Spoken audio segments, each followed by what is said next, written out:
I used to think the scariest things only happened to other people. Then I moved into a small house at the edge of town. At first, everything was normal. The rent was cheap. The neighborhood was quiet. A few weeks after moving in, I started hearing something strange at night. Every night around 13 a.m., I'd hear a faint tapping outside my bedroom window. At first, I thought it was a tree branch, but there weren't any trees near my window. The tapping continued every night, always at the exact same time, 13 a.m.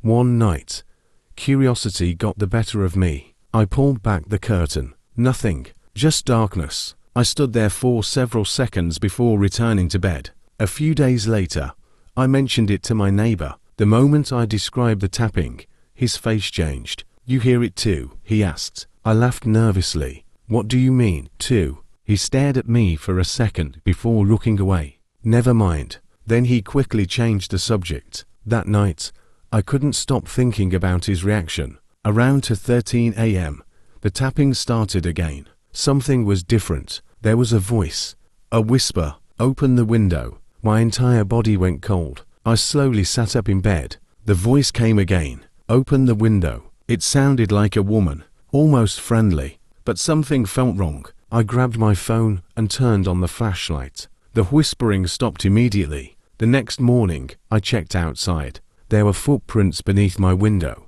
Bare footprints, but they stopped suddenly, as if whoever made them had simply disappeared. That night, I decided to stay awake. Karma. I sat in bed watching the clock. 2:13.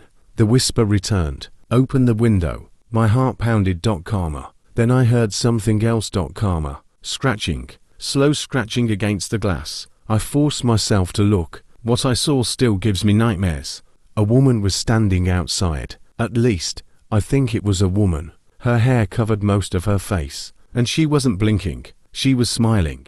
A huge smile. The kind of smile no person should be able to make. I jumped back from the window. When I looked again, she was gone. The next morning, I packed a bag and drove straight to my neighbor's house. The second I described what I saw, he went pale. Then he told me something that made my blood run cold. Years earlier, a woman had lived in my house. One night, she disappeared. Nobody ever found her. The last report filed by police mentioned neighbors hearing strange tapping sounds outside her bedroom window before she vanished. I moved out that same day. I never went back, but that's not the part that still scares me. 3 months later, I was unpacking boxes in my new apartment when I found an old photo stuck between some books. It was a picture of my old house.